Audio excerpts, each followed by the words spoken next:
예, 오늘 본문은 이제 믿음의 조상 아브라함인데 그 렉셔너리를 따라가다 보니까 이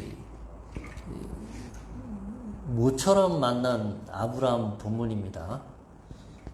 제가 그 의도를 가지고 이렇게 본문을 고르는 게 아니라 이 렉셔너리를 따라가다가 이제 만나는 본문이어서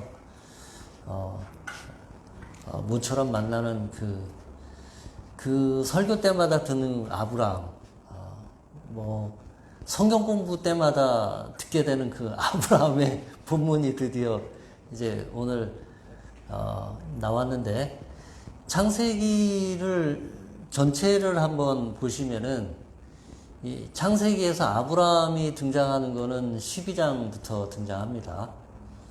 그러면은 12장부터 이제 50장까지 아브라함, 이삭, 야곱, 요셉이 나오고, 그 앞에 1장부터 11장까지가 이제 뭐 이렇게 쭉 나오는데, 12장 1절부터 이제 아브라함이 본격적으로 등장을 하는데, 그러면 분량상으로 볼 때 창세기가 분량으로 많이 다루는 부분은 앞부분인가요? 아니면 뒷부분인가요? 뒷부분이죠. 이제 아브라함부터 자세하게 다룹니다. 아브라함, 이삭, 야곱, 요셉을 자세하게 거의 38장, 50장 중에 38장 정도를 이 아브라함, 이삭, 야곱을, 요셉을 다루고, 창세기 1장 1절부터 창세기 11장까지는 굉장히 많은 사건들이 나오는데 다 짧게 짧게 이렇게 다루죠. 그거를 이제 제가 표로 한번 만들어 봤습니다. 이렇게 보시면은 1장에서 3장까지가 창조, 그 다음에 아담과 가인과 아벨, 아담의 족보, 노아 홍수, 무지개, 노아의 족보, 바벨탑, 그리고 이제 아브라함이 나오는데, 분량으로 따지면은 아브라함, 이삭, 야곱, 요셉이 압도적으로 창세기에 많은 분량을 차지하고 있습니다. 그러면 이제 그거를 우리가 알고 있는 이 물리적인 시간의 양으로 한번 계산을 해보면, 창세기 1장에서 3장까지가 이제 창조인데, 그 우주의 그 첫 순간부터 그 우주의 나이를 과학자들이 보통 계산을 하기를 138억 년으로 계산을 합니다. 그리고 가인과 아벨부터 이제 바벨탑까지를 그 창세기 본문에 따라서 몇 살부터 몇 살까지 살았다를 제가 계산을 해보니까 틀릴 수도 있지만 대략 2324년 정도 됩니다. 아브라함에서부터 요셉까지가 몇 년 정도 되는지를 제가 또 계산기를 두드려 봤더니 한 612년 정도 됩니다. 그러면 우리가 이거를 이제 물리적인 시간의 양에 따라서 그 기록할 수 있는 분량을 동일한 분량으로 배분을 하면 실제로는 저 138억 년이 창세기 50장의 전체를 차지를 하고, 그 가인과 아벨부터 바벨탑까지가 굉장히 정말 점 정도도 안 되는 정도 분량이고, 그리고 아브라함부터 이삭, 야곱, 요셉까지는 거의 그 점으로 찍을 수도 없을 정도의 분량이 되겠죠. 그런데 왜 창세기는 그 시간적으로 양으로 보면 엄청나게 많은 부분은 굉장히 11장에 완전히 다 압축을 해서 모아놓고, 그리고 이제 12장부터 아브라함의 이제 이삭, 야곱, 요셉 이렇게 나오죠. 그러면 이 창세기의 기록의 중심은 앞부분에 있는 겁니까? 아니면 뒷부분에 있는 겁니까? 뒷부분에 있는 거죠. 그죠? 왜냐하면 우리가 더 중요하고 더 많은 말을 하려는 거를 더 많은 분량을 쓰는 거니까. 그러면 아주 극단적으로 얘기하면 창세기 전체의 구조를 가지고 보면 창세기 이 세상의 창조와 아담, 하와, 노아 홍수, 뭐 바벨탑 이런 모든 것들은 거의 아브라함을 이제 소개하기 위한 어떤 그 무대 설정 혹은 이제 본격적으로 아브라함이 등장하기 위한 어떤 그 사전에 이야기하는 그런 정도라고 극단적으로 얘기하면 그렇게 볼 수 있습니다. 그렇죠? 그러면 창세기는 아브라함, 이삭, 야곱, 요셉에 관한 이야기를 하려고 하는 그런 책이죠. 그러면 이런 질문은 어떻습니까? 왜 공룡은 죄를 짓지도 않았는데 멸종했을까? 이런 질문. 왜 창세기 1장 1절 또 창세기 1장은 이 어떤 큰 창조의 단위를 하루로 이렇게 묶어서 기록했을까? 그런 질문들. 왜 과학자들은 온 우주의 역사가 138년이라고 하는데 성경을 많이 아는 어떤 사람들은 전체 합해서 6,000년 내지는 7,000년이라고 얘기를 하는가?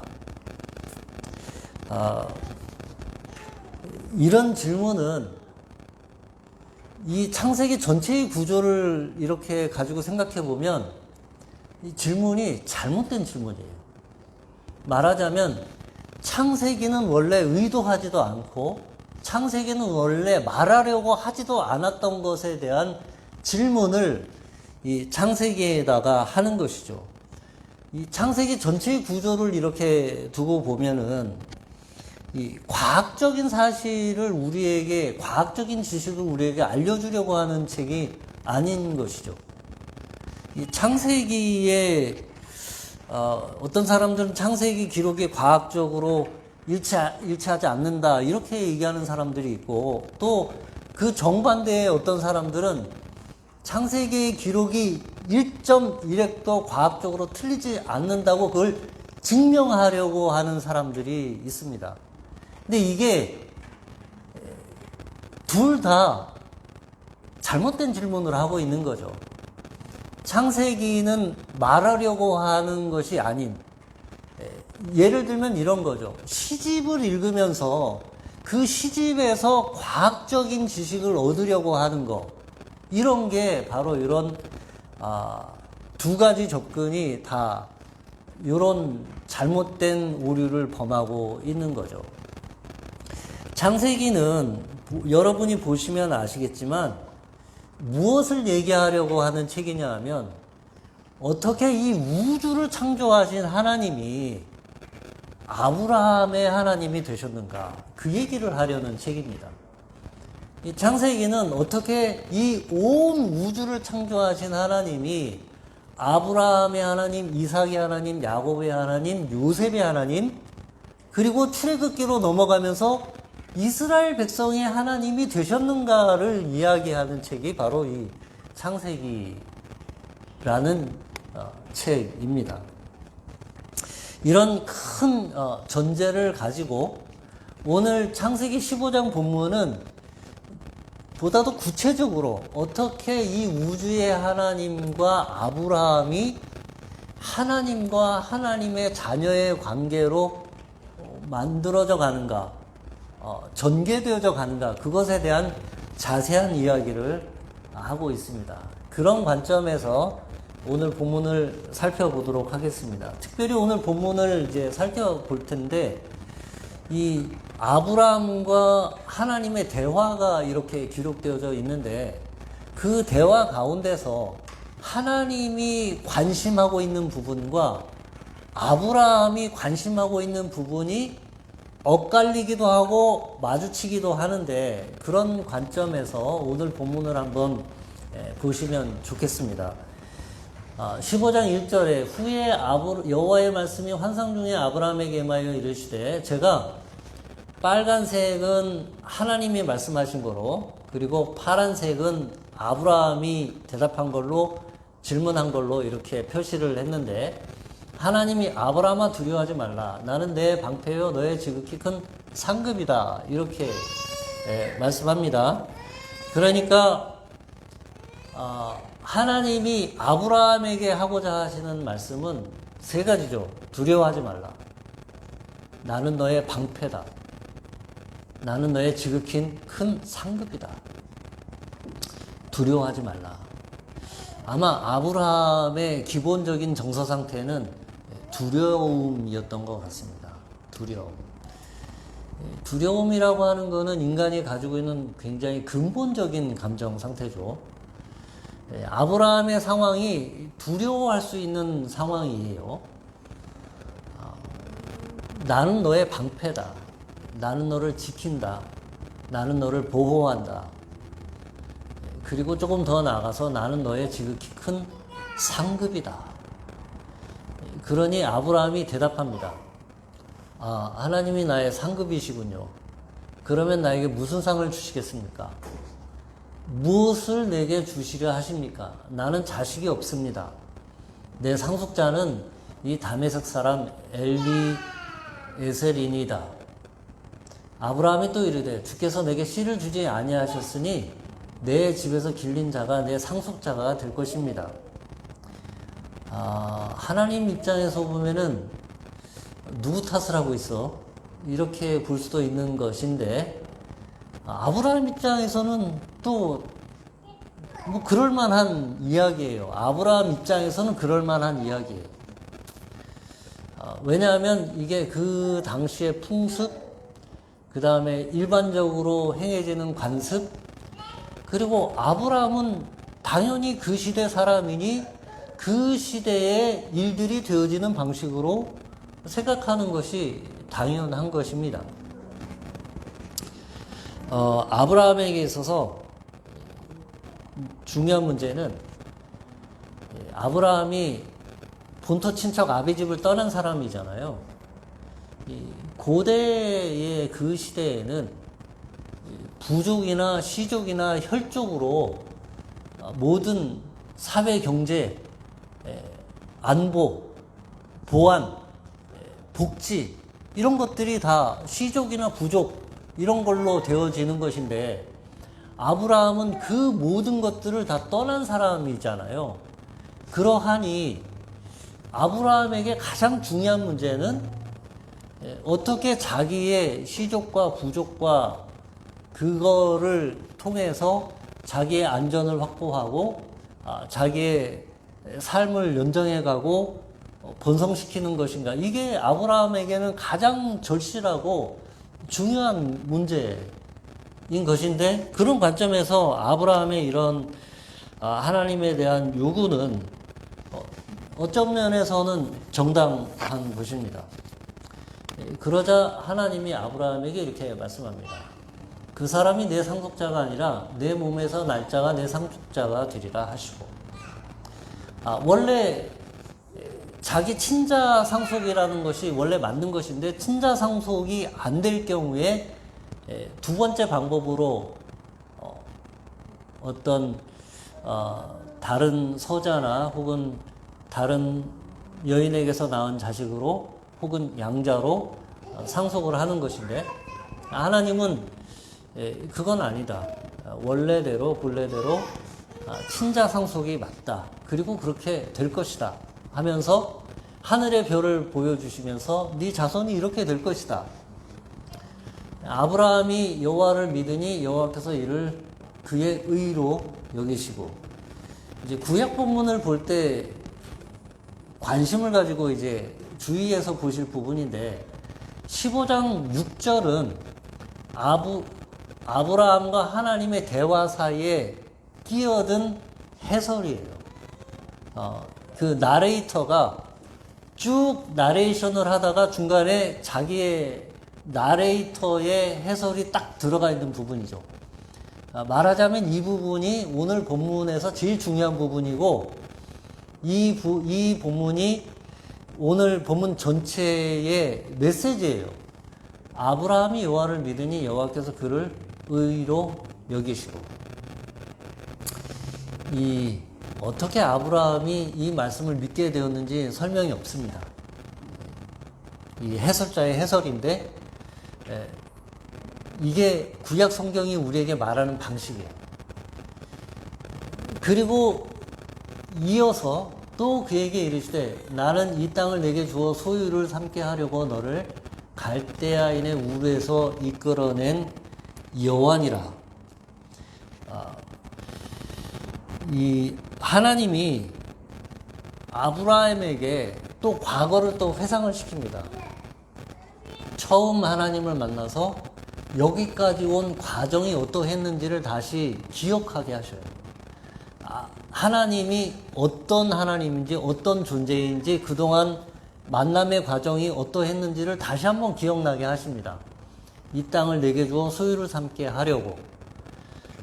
자식뿐만 아니라 이제 땅도 너에게 주려고 내가 너를 불러낸 신이다. 이렇게 말씀합니다. 그러하니 아브라함이 또다시 뭐라고 대답하냐면, 알겠습니다. 이 자손 문제는 믿겠습니다. 그런데 또 땅도 주신다고 하시니 그러면 그 땅은 내가 얻게 될 것을 무엇으로 알겠습니까? 또 이렇게 물어봅니다. 그러자 하나님이 이렇게 말씀합니다. 너는 암소와 암염소와 숫 양과 산 비둘기와 집 비둘기를 가져와서 집 비둘기와 산 비둘기는 놔두고 이 염소와 소와 그리고 양을 잡아서 가운데로 갈라서 양쪽으로 벌려 놓으라. 이렇게 얘기합니다. 그리고 잠깐 해질 때에 깊은 잠이 들었고 두려움이 덮쳤고 그리고 큰 불이 그 사이를 확 지나가는 그런 일이 일어납니다. 그리고 나서 여호와께서 아브라함과 더불어 언약을 세워 이르시되 내가 이 땅을 애굽 강에서부터 그 큰 강 유브라데까지 내 자손에게 주신다. 이렇게 약속을 하십니다. 아브라함이 내가 그것을 어떻게 알겠습니까? 하니까 이런 일을 하라 하고 그리고 큰 불이 지나갑니다. 이거는 제사가 아닙니다. 번제가 아니에요. 이거는 어떤 계약입니다. 계약. 이 아브라함이 번제라고 한다면 이제 불을 붙일 터인데 아브라함이 불을 붙이지 않습니다. 불이 하나님의 불이 와서 확 지나갑니다. 하나님이 받으시는 제사 혹은 하나님이 직접 행동하시는 것들은 이런 식으로 나타납니다. 예를 들면 엘리야가 바알과 아세라 선지자들과 제단을 쌓았을 때 하늘에서 이제 불이 내려온다든지, 이것도 이제 정확하게 그건데 이거는 제사가 아니라 계약입니다. 그 WBC라는 이 커멘터리에 보면 이 8세기 BC 8세기 정도의 어떤 계약 문서들을 보면 사람과 사람들이 계약을 할 때 짐승을 잡아서 반으로 쪼개서 벌려놓고 그리고 이렇게 이제 맹세를 하는 거죠. 내가 이 계약을 어길 경우에 나도 이 짐승과 같은 이런 벌을 받겠다. 이런 양측의 맹세를 하는 그런 계약문 이런 것들이 있는데, 이 오늘 본문에서 하나님이 하시는 것은 무엇이냐면 하나님이 아브라함과 계약 행동을 하시는 겁니다. 그리고 그 계약 행동의 주체는 하나님이시고, 만약에 이 계약을 어길 시에는 이 계약을 어긴 그 벌이 누구에게 임하는 겁니까? 하나님에게 임하는.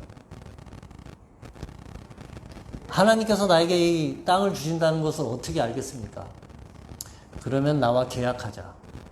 그리고 계약 행동을 하시는데 내가 이 계약을 어길 시에는 이 저주가 하나님인 자신에게 임할 것이다 라고 하는 것을 아브라함에게 보여주십니다. 대박이죠. 그죠? 계약 불이행의 저주를 하나님 자신에게로 돌리시는 그런 하나님의 계약 행동이죠. 이 대화의 과정을 핵심만 뽑아서 요약을 해봤습니다. 파란 거는 아브라함, 빨간 거는 하나님. 두려워하지 말라. 나는 너의 방패다. 나는 너의 큰 상급이다. 나에게 무엇을 해주시겠습니까? 나는 자식이 없습니다. 나는 대신 친자는 아니지만 이 친구를 통해서 상속을 하겠습니다. 아니다. 내 상속자는 내 몸에서 날짜가 상속자가 될 것이다. 하늘의 별과 같이 자손들이 될 것이다. 아브라함이 여호와를 믿으니 여호와께서 이를 그의 의로 여기시고. 재밌는 말씀이에요. 아브라함이 여호와의 약속을 믿으니가 아니라 여호와를 믿으니 이렇게 되어 있습니다. 그러니까 하나님 그분 자체를 믿는다는 겁니다. 하나님을 신뢰한다는 것이죠. 하나님 그분 자체를 의심하지 않는다. 그런 뜻입니다. 자식 문제는 그렇게 하고 두 번째로 땅 문제는 어떻게 할 것이냐. 내가 이 땅을 소유로 받을 것을 무엇으로 알겠습니까? 해가 져서 어두울 때 연기나는 화로가 보이며 타는 횃불이 쪼갠 고기 사이로 지나가더라. 하나님께서 계약 행동을 하십니다. 자, 여기서 이제 한번 보세요. 아브라함의 관심은 무엇입니까? 아브라함의 관심은 여러분과 크게 다르지 않습니다. 여러분과 저와 크게 다르지 않아요. 아브라함의 관심과 저와 여러분의 관심이 똑같아요. 세상 사는 관심이죠. 세상 사는 문제. 내가 어떻게 사냐? 무엇을 먹고 사냐? 내가 지금 당장 나에게 떨어진 이 문제를 어떻게 해결할 것이냐? 내가 이 자손 문제를 어떻게 할 것이냐? 나에게 이 땅 문제를 어떻게 할 것이냐? 이 영토 문제를 어떻게 할 것이냐? 내가 이 땅을 어떻게 살아갈 것이냐? 무엇을 먹을까? 무엇을 마실까? 무엇을 입을까? 그 고민이에요. 하나님의 관심은 어디 있습니까?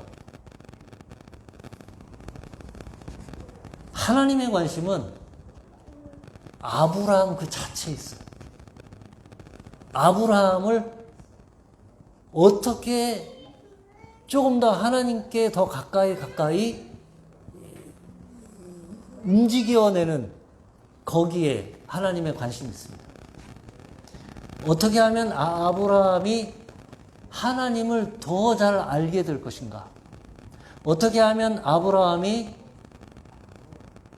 하나님을 인하여서 두려워하지 않는 삶을 살고 하나님을 인하여서 하나님을 방패로 삼고 인식하고 하나님이 나에게 상을 주시는 분이심을 어떻게 하면 알게 하실까?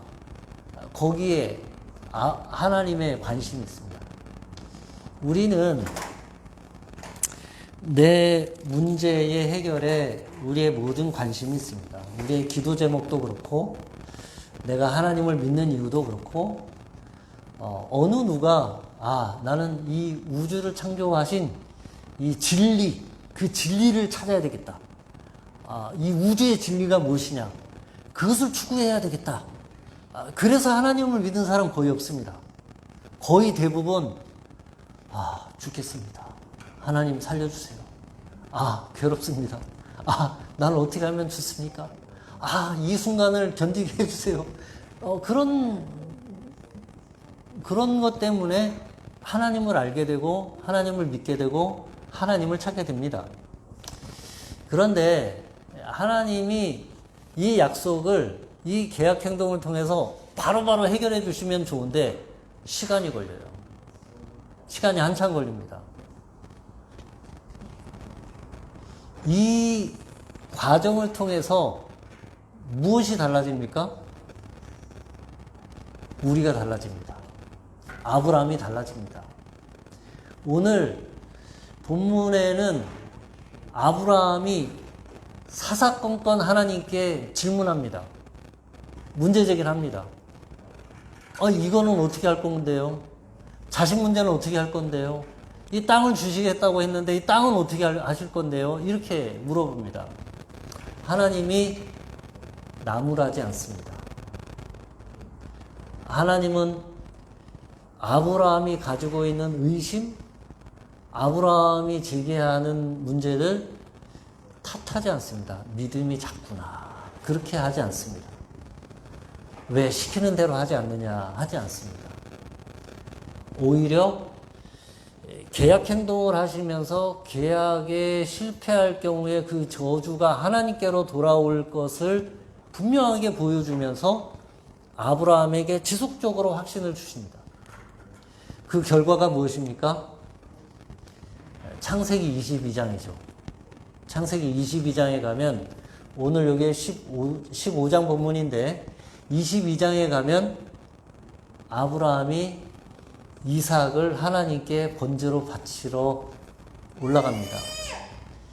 그 본문을 읽어보시면 하나님이 아브라함에게 하시는 말씀에 대해서 아브라함이 요만큼도 토를 담지 않습니다.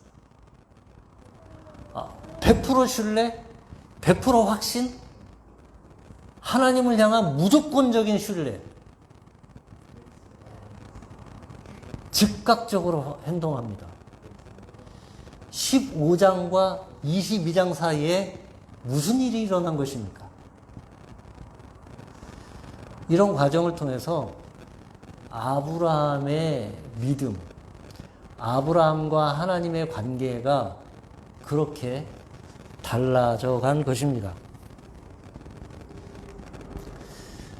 성경은, 특히 구약 성경은 믿음은 무엇이다, 사랑은 무엇이다, 이런 것들을 철학적으로 개념 정의하지 않습니다. 구약 성경이 우리에게 말을 거는 방식은 이야기를 해줍니다. 그런데 그 이야기가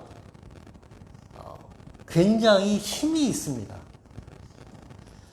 우리가 그 이야기 속에 우리를 대입하고 그런 이야기 속에서 우리가 하나님을 배우게 해 줍니다. 오늘 본문도 믿음이 무엇이라고 정의하지 않습니다. 그냥 이렇게 얘기합니다.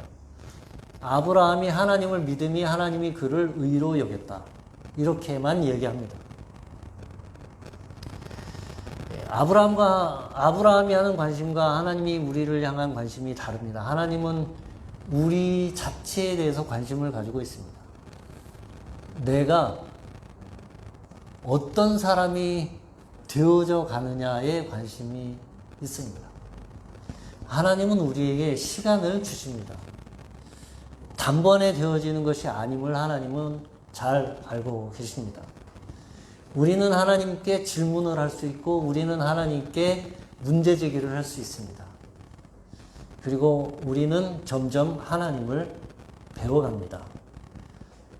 우리는 하나님이 있으니 두려워할 것이 없고 우리는 하나님이 나의 방패가 되시고 보호자가 되시고 나를 지켜주시는 분이심을 알게 되어져 갑니다. 하나님은 나를 상을 주시는 분이심을 우리는 점점 더 크고 깊이 알게 됩니다. 하나님은 우리를 먼저 찾아오십니다. 우리가 먼저 하나님께 가는 것이 아니죠. 하나님이 먼저 우리에게 찾아오십니다. 그리고 우리에게 말씀합니다. 하나님은 알고 계십니다. 우리는 내 문제가 해결되고 내가 뭔가 더 잘 되기를 바라고 내가 뭔가 어떻게 할 수 있게 되고 뭔가를 더 갖게 되고 소유하게 되고 그런 것에 관심이 있는 걸 다 아십니다.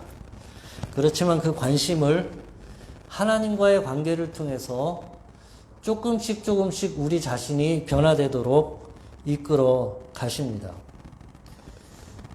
악인들이 잘 되고 착하고 선한 사람들이 잘 안 되는 것을 보면 우라통이 터지고 하나님이 안 계신 것 같은 생각이 들 수도 있습니다. 또 나는 하나님한테 잘하려고 많이 했는데 내가 하나님한테 더 잘하려고 하면 할수록 일이 더 꼬이고 더 안 되는 것을 경험할 때도 있습니다.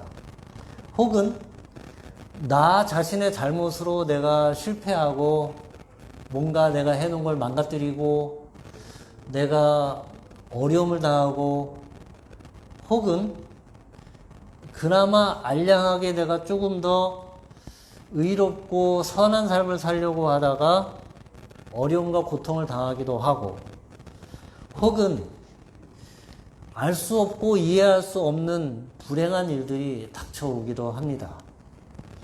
그러나 우리의 관심은 그런 모든 것들에 다 관심이 있지만 하나님은 그런 것들을 통해서 우리를 더 하나님과 깊은 관계로 더 하나님과 끈끈한 관계로 그렇게 만들어 가시기를 원하십니다. 여러분이 살면서 그런 이해할 수 없는 일들 혹은 억울한 일들 혹은 괴로운 일들을 당할 때가 있습니다. 내 인생이 왜 이렇게 지금 꼬여있나 이렇게 생각을 할 수도 있습니다. 하나님께서 여러분을 선한 길로 인도해 주실 것입니다. 하나님께서 여러분에게 상을 주실 것입니다. 다만 때때로 시간이 좀 걸릴 수도 있습니다. 그러나 그 과정을 통해서 하나님은 여러분을 만들어 가시고 여러분을 다듬어 가시고 아브라함처럼 하나님에게 더 가까이 가는 그런 사람으로 결국은 만드실 것입니다. 왜냐하면 그것이 곧 천국에서의 삶이기 때문에 그렇습니다. 천국에서 하나님하고 서먹서먹해서 대면대면하고 하나님이 찾아오면 도망가고 얼굴 가리고 그럴 거 아니지 않습니까? 그래서 하나님이 우리를 하나님과 가까운 존재로 그렇게 만들어가는 과정입니다. 여러분이 지금 어려운 문제들이 있을 수 있습니다. 지금 당장 꼭 해결되어야 하고 하는 그런 문제들이 있을 수 있습니다. 하나님께서 선한 길로 반드시 인도해 주실 것입니다. 그러나 하나님이 관심하고 있는 것은 그 과정을 겪는 여러분들이 얼만큼 하나님께 더 가까이 가느냐에 하나님이 큰 관심이 있다는 사실을 기억하시기를 주님의 이름으로 축복드립니다. 기도하겠습니다. 사랑이 많으신 하나님 아버지, 아브라함도 처음부터 그렇게 큰 믿음이 있었던 것은 아닌 것을 보았습니다. 그런 모든 과정을 통해서 큰 믿음의 사람이 된 것을 보았습니다. 하나님, 우리도 작지만 조금씩 더 하나님께 가까이 가는 사람들이 되게 해주시기를 기도합니다. 하나님, 어려운 일이 있을 때 나 자신이 어떤 인간인지를 하나님께서 드러내십니다. 그러할 때에 그것을 인정하고 하나님, 내가 변화되겠습니다. 내가 달라지겠습니다. 내가 바뀌어지겠습니다. 내가 하나님과 더 가까운 사람이 되겠습니다. 고백할 수 있는 우리들 되도록 은혜 주시기를 기도합니다. 예수님 이름으로 기도했습니다.